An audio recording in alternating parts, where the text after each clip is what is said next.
one of the things I've been thinking about is that we don't want to just create programming that's just of this moment, right? Because that's also a little problematic. We want to create programming that is going to carry this moment, that's going to carry these conversations, and that's going to last beyond this moment. You know, everyone wants to have a conversation about Black Lives Matter, but, you know, in 5 years, I hope we're still having those conversations as well. And so kind of creating actual programming that is really in tune with these larger questions of inequities, I think is actually really essential. And one of the things that I've been thinking about as I'm in the new role at the Royal House is because I've been kind of doing a few talks for community centers and different things of that nature, is that one of the things that a lot of Black students have been asking me is, why would I want to be a head of a slavery museum?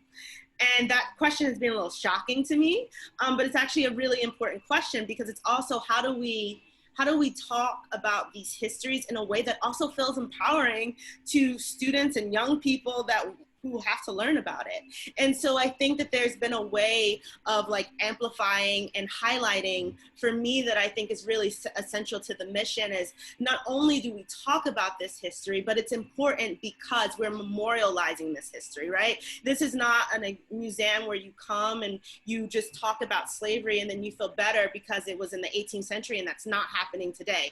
But it's a museum that when you go through it, you have questions and conversations about what's actually impacting communities at this moment, so that people feel that they have purchase in the history and in the conversation. And that's really, really important to me. And that's actually what is exciting to me about doing this work.